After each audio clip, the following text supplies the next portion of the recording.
Riots in France, mobs smashed, looted and burned. How does one-man government deal with it? July 2, 2023.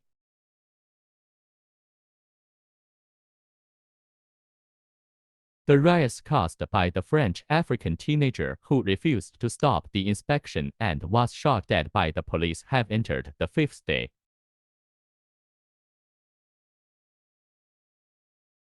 Protesters not only smashed the glass doors and windows of roadside businesses, but also set fire to vehicles and trash cans, and even set fires in libraries, schools and other institutions. The reason why the people rioted was that the shooting case was the fuse. There are two other reasons. One is dissatisfaction with real life, such as unemployment. The second is dissatisfaction with government governance, such as the president is not his favorite candidate. Because we can't put all the solutions to economic and political problems in one short video. Let us focus here on solutions to people's political grievances. Take the mass shootings in France as an example.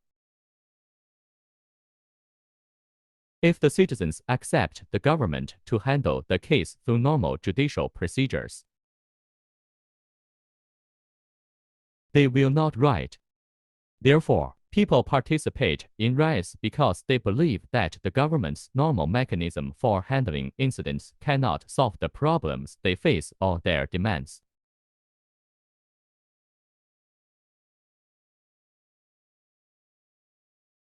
Democratic governments have always advertised themselves as more reflective of public opinion than dictatorships. Obviously, the French government has not done well because there are often demonstrations and riots in France.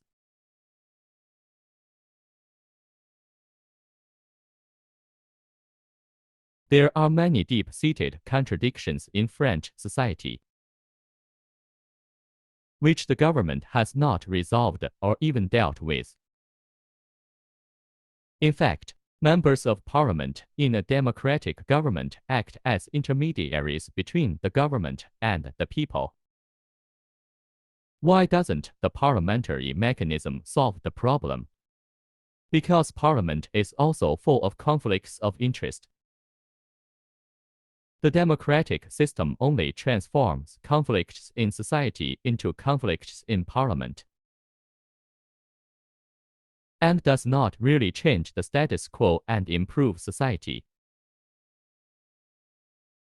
Conflict of interest is basically a matter of defining rights. Take the fuse of the riots in France as an example. It is wrong for teenagers to drive illegally, and it is wrong for the police to shoot and kill people. This is incorrect behavior addressed in an incorrect way.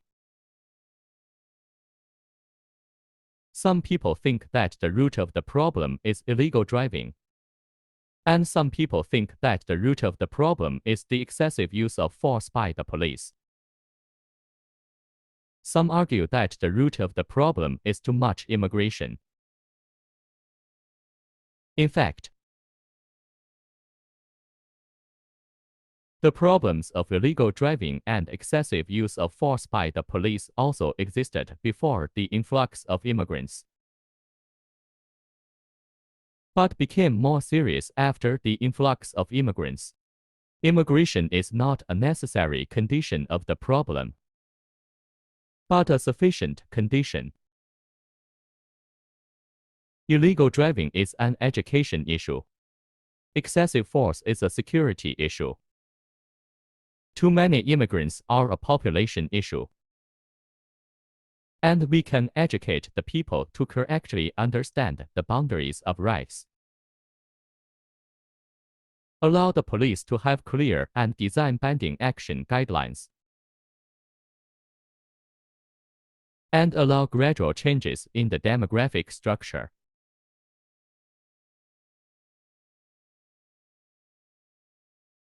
then the conflict of interest will become smaller. But different people in society have different ideas about their rights. Apparently, the teen thought he had the right to drive and the police thought he had the right to shoot. Refugees believe they have the right to immigrate. So how should we deal with the contradictions between different rights? We need a just judge to assign to you what is yours and to me what is mine.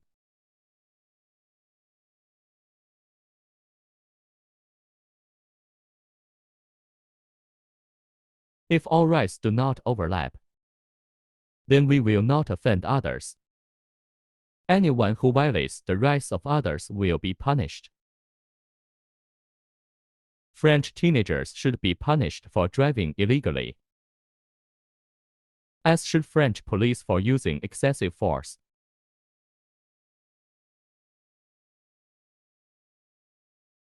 No one doubts that the French government has the ability to punish them.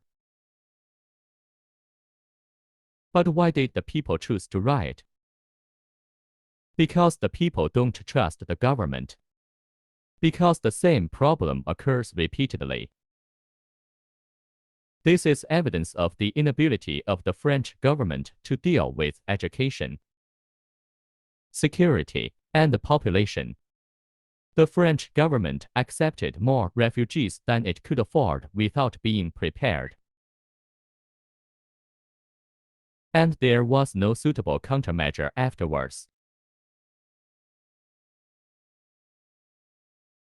This is a manifestation of government inefficiency.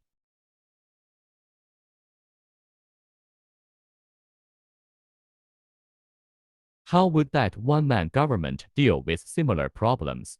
First of all, the one-man government has no parliament and members.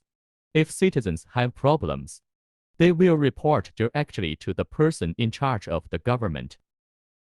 Each report will have a different priority, and the priority is determined by other citizens' votes.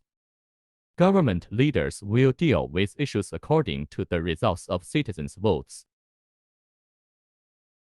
Once the problem is dealt with, the person in charge will not directly provide a solution. The person in charge will openly bid for a solution, and the market will provide a solution. Citizens then vote on the best option. But to prevent the tyranny of the majority, the person in charge has a veto. Unlike general countries, different countries, cities, and even communities can decide their own plans without having to adopt the same plan as others. National self-determination, city self-determination, and community self-determination will allow the will of the people to be greatly respected. In this way, the people do not need to use rights to express their dissatisfaction.